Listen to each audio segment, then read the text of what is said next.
This happened around 3 or 4 years ago. I was living in an apartment where the entrance, the kitchen, and the living room were all in the same area, and the kitchen was separated only by a partition wall.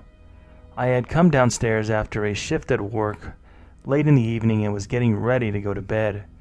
As I was going into the kitchen, I noticed my mom in the downstairs closet, and I began talking to her about something.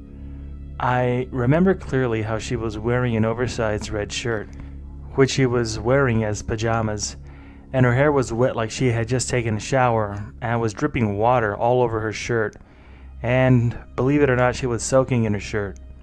She was shifting through it, arranging things in the closet, and I was hearing the sounds of things moving. I was talking to her for a good 3 to 4 minutes and found it odd that she had not responded, even though I was talking to her the entire time. During this time, I was about to enter the kitchen, but I had been looking at her in the closet the entire time and hadn't taken my eyes off her. I then crossed into the kitchen and made my way to the living room where the closet was so I could ask if she'd heard any of what I had just told her. But when the closet was back in view, she was gone. And I was extremely confused because from where I was standing, I had a clear, unobstructed view to the closet door, the stairs, and the backyard door. So I would have clearly seen her or where she had gone. I ended up checking the whole house, and she was nowhere to be found. I remember clearly that I was about to call her when the backyard door opened and she came in, which left me more confused as I hadn't heard the noisy door open. But what was even stranger was that her appearance was completely different. She was still in her work uniform with jeans and a t-shirt. Her hair was still up and in a ponytail, completely dry. I asked her where she'd gone and what she'd been doing, and asked why and how she'd changed so quickly. She was just as confused as me because she hadn't changed or showered since she'd been home, and she had been outside with the dog for the last half hour or so, confirming that whoever I was talking to was not my mother. When I told her what I'd seen, she also said she'd seen something similar with my dad, where she too had been talking to him as if he was grabbing water right before bed, and was also in his pajamas or in his sleep clothes. It was after when she'd gone upstairs for bed when she recalled he'd been gone on a business trip. But the odd part in both occasions was that we only saw the back of the person we thought we were talking to, and we never saw the face. I wanted to know if anybody else had a similar story about an incident where you saw somebody from the backside and never really found out who they really were.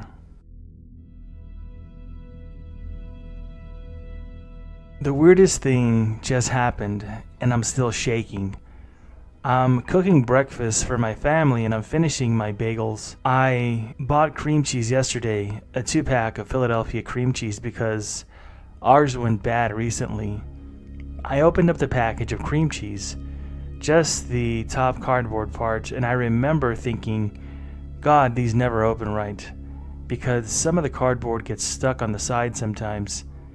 I put the second unopened cream cheese back in the fridge and the open one down on the counter when I went to ask my boyfriend if he wanted any toast or a bagel with cream cheese. But when I came back, the cream cheese that I thought I had just opened was not opened. It was completely sealed and unopened. And I was like, okay, well, I must have put the open one in the refrigerator. I remember exactly where I put it on the door. And no, that was also unopened and completely sealed as well. So the first thought was, well, I must have had a third, so I frantically searched the fridge and all over the house thinking maybe I put it down on my way back somewhere or something like that. And since it was something that belonged in the refrigerator, I thought I wanted to find it because I don't want it to go bad or kind of wither away or melt anywhere and stink up the whole house. But there were no open packages anywhere, and I still don't know what happened. I have had stuff happen like this before, but nowhere near as concrete as this, and I have no logical explanation for how to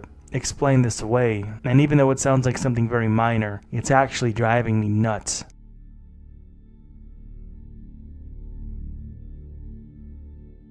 When I was in college, I did an internship at a hospital. One day, I saw myself sitting in the waiting area. It wasn't just somebody who resembled me. We were identical down to the hairstyle and general mannerisms. I stopped in my tracks and thought, that's me. What I felt can only be described as dread. In retrospect, I wish I had approached her or me, but at the moment, I had a horrible feeling and I just had this urge to just get out of there and not come back. I still think about it from time to time and wonder about it. I want to say she was only somebody with a very strong resemblance to me, but I know deep down inside that she wasn't. I can't explain it. The movement that I saw of her, I just knew, and I got that feeling. I won't forget that feeling either, and I'll never forget her. That's for sure. I wonder if anybody else has ever had a similar experience. Like I said, I regret not going up to her. I wonder what she would have said.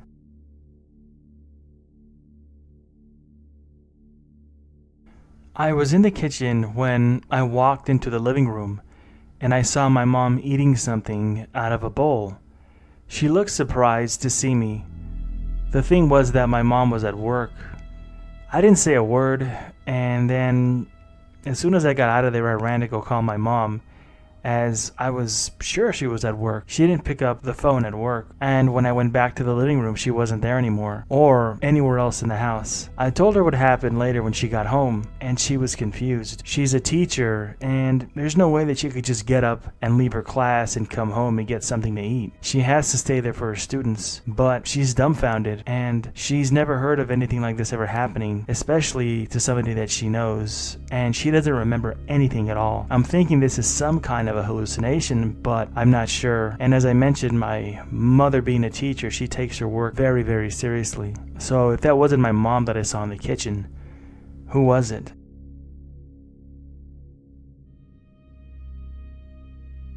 I'm a 19-year-old girl, and this year I was diagnosed with a life-threatening condition. I had an urgent tracheostomy, basically a metal pipe, in my neck so that I could breathe, and everyone inside and outside was preparing for the worst. After that, everything was better. I got better and had chemo, but the thing is, everything about that day and the day before that, I cannot explain the feeling. It felt like they were my last, and that I remembered them from some other point beyond death. It was almost blurry. After that, I noticed some extra small things that wouldn't make sense in my normal life. I just felt like the reality I was in wasn't right. My mom, who absolutely hated cats her whole life and wouldn't even pet one, suddenly got a cat. And I know I'm not making sense, but these small things just haunt me. I'm standing here watching my life as it happens, but it's not my life. I feel like I should have gone to the other side, like I should have just left this place. And honestly, I don't know what I'm doing here. I'm having nightmares about reality just falling apart, separating into atoms. Please consider the fact that I'm highly logical and majoring in both mathematics and astrophysics, so this is really painful to me. My psychiatrist already ruled out PTSD. Another strange thing that I think I should mention was that after I got out of the hospital, my living room where I was staying with my parents was completely changed and different. I asked my parents why they redecorated while I was in the hospital, and they said they never did, that the layout and the design of the living room had been the same for years. And I find that highly unlikely because I remember the living room being completely different, but I know that I have very loving parents, and they would never lie to me or just make something up like that. So I don't know what to think about this. It's something that's very strange, even though it seems minor to others who are looking at this from the outside.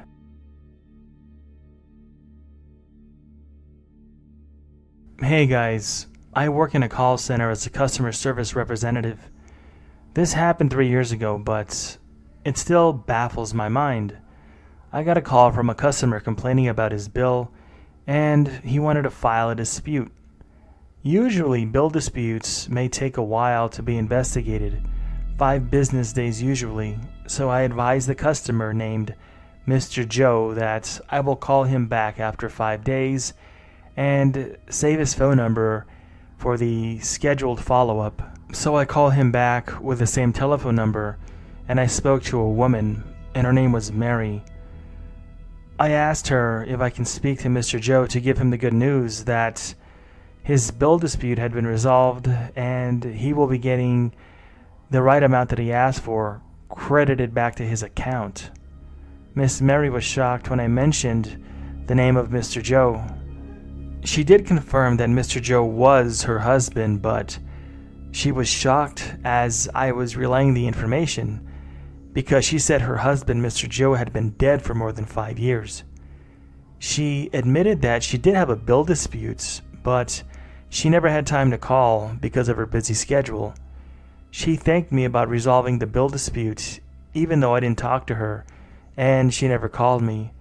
But I'm still baffled that her husband died 5 years ago and made a phone call on behalf of his living wife to file a bill dispute. She also told me that her husband is the one who always followed up on the bills. Weird, right?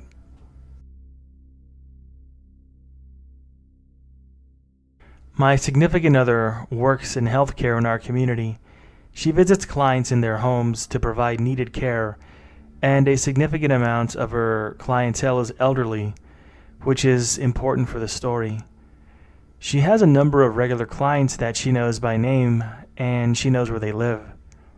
Now, she has had a client that she's worked with for over 5 years and has always gone to Unit 21 to visit this particular client. It is an independent living complex with some staff for emergency and security on site if it's needed. This morning she arrived as normal for her client's regular care. She's visited so often that she says that she has a muscle memory to get there and pulls into the complex regularly and parks at the same spot and proceeds to go to the door and knocks. As she knocks, there is no answer. In over 5 years, this was the only time that the client did not answer. And due to being elderly, my significant other thought maybe she had fallen and was in need of help. After 3 attempts to knock, my significant other started to get concerned. Rather than ask the home's front desk to let her in, she decides to call. My significant other thought maybe she was away for the weekend, or perhaps she was in need of help, and maybe she could still answer the phone and could give my significant other directions as to what she needed to do. The client answers the phone and states that she's at home waiting for my significant other's arrival. So my significant other says that she's been knocking for a few minutes, but there's no answer. And then she asks her client the suite number, and she says, I'm in room number 8, or Unit 8. But Unit 8 is across the lot with only access from the other side of the street. As my SO heard this, she's pretty much flabbergasted. She's never entered through the street to visit the client that she was visiting ever in the past, and is adamant that her client has always lived at Unit 21. So she heads over there now thinking that she's moved her residence since her last visit. It happens in these communities from time to time, and everything looks different in this area. The finished work outside, the sidewalk, the doors, all of it is completely different and new to my significant other, as it's completely alien to her and not like the walkway and the exterior that she knew very well from going to that other side. As she arrives, she knocks and walks in. She starts her care and jokingly asks how she's enjoying the new place, and as the client is answering my significant other, she also notices the furniture placements, the colors, the stains. Everything is exactly the same as she remembers it from the other suite. The client says that she's been living in this suite since she moved into the complex, and this really confuses my significant other even more. She finishes with her care to her clients and then goes to her car. With some downtime between visiting clients, she tries to process what just happened. She says that with every fiber of her being that the client lived in Unit 21, and every visit it was Unit 21. Her autopilot drove her to Unit 21. The exterior of the suite was that of Unit 21, and that's all she remembers. This was the very first memorable experience that she had with a glitch, and she's completely dumbfounded by it. She had to work up the nerve to ask a coworker who was also familiar with a client about where she lived, and before asking, she was worried about what the answer would be, and she was terrified that her coworker would say Unit 21, which is what she remembered. The strange thing was that she asked two coworkers. One coworker first told her that she remembers the client being in Unit 8, and when she first heard that, she felt like she was losing her mind and didn't know what to make of it. It looked like it could lead down some kind of a rabbit hole because she was wholly convinced that she remembered Unit 21 as where she had been staying for more than 5 years. However, a second coworker messaged her saying that she remembers the coworker being in Unit 21 for the past 5 years as well. Now she's even more concerned and is really getting the chills. She really feels creeped out by this entire situation and doesn't know who to believe, and as insignificant as this may be, it's become rather traumatizing for her as she feels like she's losing her mind.